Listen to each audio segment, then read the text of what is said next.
I was in Hawaii last week with my family and spent much of it waiting for a hurricane, but it turned out the real storm was on the East Coast, with those dramatic courtroom developments involving Paul Manafort and Michael Cohen. The establishment were quick to call it the worst week of the Trump presidency, a turning point that would end with Donald Trump's impeachment.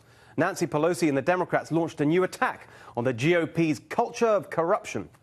Well, they're right about the corruption, but I'm not sure they're best placed to make that charge. Let's cut through last week's hot air and partisan bluster with a few simple truths. The Mueller inquiry was set up to investigate two things: Russian meddling and potential collusion between Russia and the Trump campaign. There's no evidence that the Russians or any other enemy actually affected the election. But, to be fair, Mueller has unearthed important and useful details about Russia's attempts to do so. Most of the indictments so far are related to that. None of them have been about collusion. Paul Manafort's trials have nothing to do with either Russian meddling or collusion. The Michael Cohen business last week, again, had nothing to do with either Russian meddling or collusion. So all that elitist outrage was about things that were outside the mandate of the Mueller investigation. But should you care about them anyway? Let's start with Manafort. We showed you in Swamp Watch a few months ago that Paul Manafort practically invented the swamp. He pioneered corrupt lobbying and influence peddling in Washington, especially by foreign governments.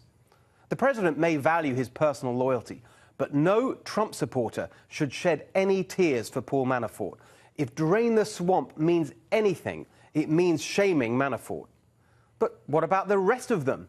Where's the investigation into the sleazy dealings of all the other swamp creatures in both parties? Just to pick a random name, where's the Podesta trial? Now, let's look at Michael Cohen. The truth is, as we showed you in another Swamp Watch, that he's a swampy sleazebag too.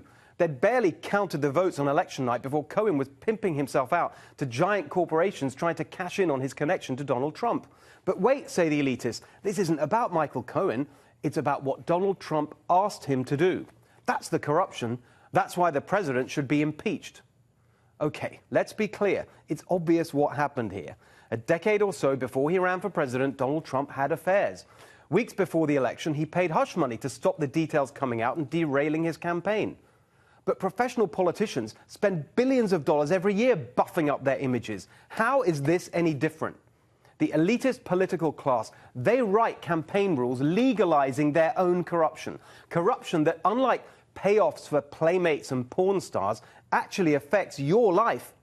Elitist corruption is payoffs for politicians and policy advisors who do their time in Congress and then end up on corporate boards. Elitist corruption is campaign cash in exchange for policies that help the big donors. Elitist corruption is the revolving door between government and lobbying and big business, so the economy is rigged in favor of the rich and powerful instead of working Americans. All of that corruption is legal because the elitists have legalized it. They are the real threat to American democracy and have been for years. Tell me what you think at NextRevFNC and at Steve Hilton X.